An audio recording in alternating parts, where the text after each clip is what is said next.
Hello' good morning. আজি ওলাইছোঁ মই মোৰ কৰ্মক্ষেত্ৰলৈ। এতিয়া ওলাই যাম 9টা বাজু হৈছে আৰু আজি মই ভাবিছোঁ আপোনালোকক দেখুৱাম যে মোৰ কৰ্মক্ষেত্ৰত গৈ মই কেনেকুৱা ধৰণৰ কামবিলাকটো কৰিব লাগে আপোনালোকক এইখিনি দেখুৱাম। আজি আহকচোন মোৰ ভিডিঅ'টো আৰম্ভ কৰোঁ। তীব্ৰ ৰ'দ একদম মই স্কুটি চলাই গৈ আছোঁ। ইমানেই ৰ'দ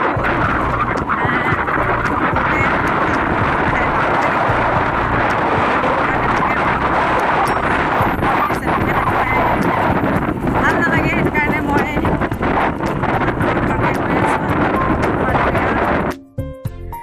এইখিনিতে অকণমান সময় ৰখিব লাগিব, কিয়নো মোৰ সহকৰ্মীজন এতিয়াও আহি পোৱাহি নাই। সেইকাৰণে তেওঁলৈ ইয়াতে অকণমান সময় ৱেইট কৰোঁ।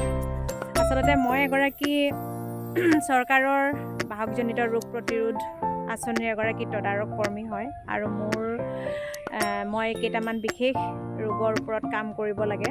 এইকেইটা হ'ল আপোনাৰ বাহকজনিত ৰোগ, মেলেৰিয়া, জাপানী এনকেফেলাইটিছ, ডেংগু, চিকুনগুনিয়া, ফাইলেৰিয়া।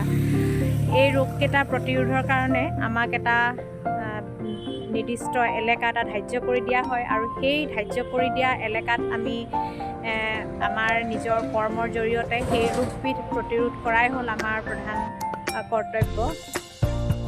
এতিয়া আমি জনসাধাৰণৰ মাজতে যিহেতু কাম কৰোঁ, আমি ইয়াতে বিভিন্ন ধৰণৰ মানুহ লগ পাওঁ। বিভিন্ন ধৰণৰ মানুহৰ বিভিন্ন ধৰণৰ ব্যৱহাৰ, বহুতে ভাল ব্যৱহাৰো কৰে, বহুতে আকৌ বেয়া ব্যৱহাৰো কৰে। বেয়া ব্যৱহাৰ মানে কি, আমাৰ কথাবোৰ মানি ল'ব নিবিচাৰে। এনেকুৱা ধৰণৰ কিছুমান সমস্যা আমি দেখা পাওঁ আৰু মই এটা কথা অনুভৱ কৰোঁ, যেতিয়া আমি জনসাধাৰণৰ মাজত কাম কৰোঁ, তেতিয়া বিভিন্ন ধৰণৰ সমস্যা আমি সন্মুখীন হওঁ।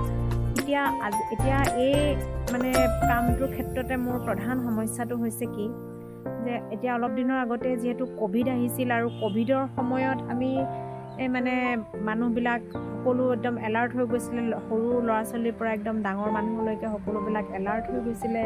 এলাৰ্ট হৈ যোৱাৰ পাছত তেওঁলোকে ক'ভিডৰ কাৰণে এনেকুৱা এটা ভয় খালে। এতিয়া আমি তেজৰ নমুনা সংগ্ৰহ কৰিবলৈ যাব লাগে, জ্বৰ উঠা মানুহৰ তেজৰ নমুনা সংগ্ৰহ কৰিবলৈ যাব লাগে। যদি জাপানী এনকেফেলাইটিছ বা মেলেৰিয়া বা এনেকুৱা ধৰণৰ বাহকজনিত ৰোগ কিবা এটা হৈছে, তেতিয়াহ'লে আমি তেজৰ নমুনা সংগ্ৰহ কৰিবলৈ যাওঁতে আমি বেয়া পাওঁ। মানুহে আমাৰ লগত সহযোগিতা কৰিব নিবিচাৰে। কিজানি ক'ভিড হৈছে, কিজানি মোক আকৌ কোৱাৰেণ্টাইন কৰিব, কোনোবাই আকৌ আইচলেশ্যন কৰিব বা মই ভিতৰত সোমাই থাকিব লাগিব নেকি। আমাৰ লগত সহযোগিতাটো একদমেই কম হৈ গ'ল। সেই একেডোখৰ ঠাইতে ৰৈ মোৰ আমনি লাগিল। গতিকে আজি দিনটো মোৰ লগত যিজন সহকৰ্মীয়ে কাম কৰিব, তেখেতৰ ওচৰলৈ মই আগবাঢ়ি গুচি আহিলোঁ। তেখেতক মই লগ পালোঁ আৰু খন্তেক সময় ৰোৱাৰ পাছতে আমাৰ সেই নিৰ্দিষ্ট গাড়ীখন আহি পালে। এই গাড়ীখনত আপোনালোকে দেখা পাইছে যে এখন বেনাৰ আছে আৰু এটা মাইক আছে।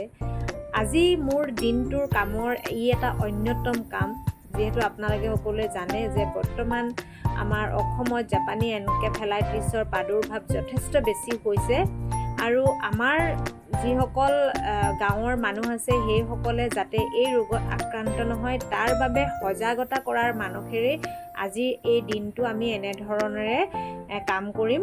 এতিয়া আমি দুয়োজনে এই গাড়ীখনৰ ভিতৰত বহি ল'ম আৰু গাঁৱে গাঁৱে ইয়াৰ ওপৰত সজাগতা কৰিবৰ বাবে আমি আগবাঢ়ি যাম। চাওক, গাড়ীখনত মই এতিয়া উঠি আমি এতিয়া গাঁৱে গাঁৱে ঘূৰিবলৈ যাম।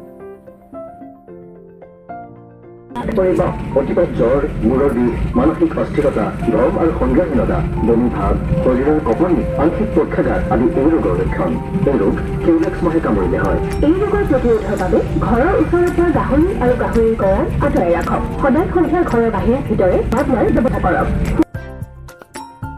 এনেদৰে আজি আমি মানুহক সজাগ কৰাৰ যত্ন কৰিছোঁ যে ভাইৰাছ আৰু কিউলেক্স মহে বিয়পোৱা জাপানী এনকেফেলাইটিছ ৰোগবিধ কিমান মাৰাত্মক। সময়মতে যদি চিকিৎসকৰ কাষ নাচাপে, তেনেহ'লে মানুহৰ মৃত্যুমুখতো পৰিব পাৰে।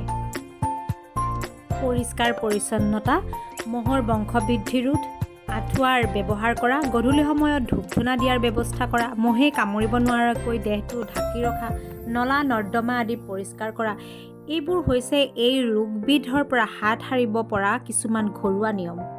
চৰকাৰৰ নিয়ম অনুসৰি সময়ে সময়ে গাঁওবিলাকত আঁঠুৱা ঔষধীকৰণ ব্যৱস্থা, বিদ্যালয়সমূহত বাহকজনিত ৰোগ সন্দৰ্ভত সজাগতাৰ সৃষ্টি কৰা, সন্ধিয়া সময়ত ধোঁৱা দিয়াৰ ব্যৱস্থা কৰা, বিদ্যালয়ৰ ছাত্ৰ ছাত্ৰীসকলৰ তেজৰ নমুনা সংগ্ৰহ কৰা, বিভিন্ন ধৰণৰ সভা সমিতি নাইবা গাঁও স্বাস্থ্য আৰু পুষ্টি দিৱসৰ জৰিয়তে আমি এই ৰোগবিধ প্ৰতিৰোধ কৰাৰ বাবে চেষ্টা কৰোঁ।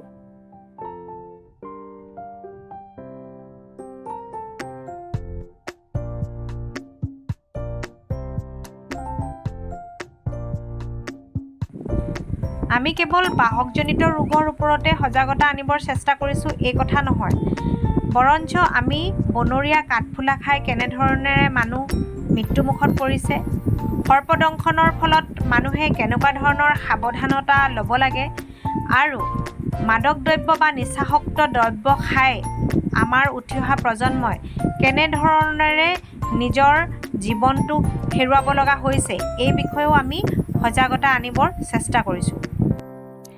স্বাস্থ্যই সম্পদ আৰু শিশুসকল দেশৰ ভৱিষ্যত, গতিকে আমি শিশুসকলৰ স্বাস্থ্য সৰ্বাংগীন সুন্দৰ কৰি ৰখাটো আমাৰ কৰ্তব্য।